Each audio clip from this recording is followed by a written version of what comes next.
Hello mga mamshi! And for today's video, samahan niyo naman akong magluto ng pork nilaga.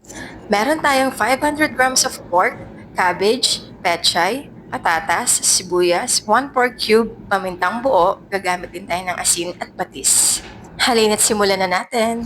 Nagpakulo na nga ako dyan ng tubig sa kawali at agad naman sinunod ang sibuyas. Bali, dalawang sibuyas nga pala itong gamit ko at hinati ko lang into quarter cut. Sinunod ko na rin ilagay dyan ang 500 grams of pork or half kilo at palalambutin lamang natin ito sa loob ng 15 hanggang 20 minuto. Takpan lamang natin para mas madaling maluto. At habang pinakukulungan natin dyan ng karne hanggang lumambot ay tanggalin din natin yung mga lumulutang or mga excess fats nito. At pagkatapos nating alisin ay takpan muli natin ito upang ipagpatuloy ang ating pagluluto. At makaraan nga ng ilang minuto at malambot na ang karne, maaari na nating ilagay ang patatas at iba pa ang mga pampalasa nito. At pagkalagay nga ng patatas ay ilagay na rin natin ang mga pampalasa. Naglagay na rin ako dyan ng 1 pork cube, isang kutsaritang asin, pamintang buo, naglagay na rin ako ng patis for about 2 to 3 tablespoons. Tatakpan lang natin itong muli hanggang sa maluto ang patatas sa loob ng 10 minuto.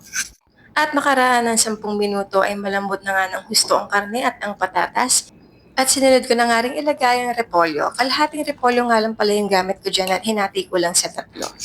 At matapos nating ilagay ang repolyo, ilagay naman natin ang pechay at tatakpan natin itong muli ng ilang minuto para maluto ang mga gulay. At makaraan nga ng ilang minuto ay ayan na, luto na, kain na na. Thank you for watching!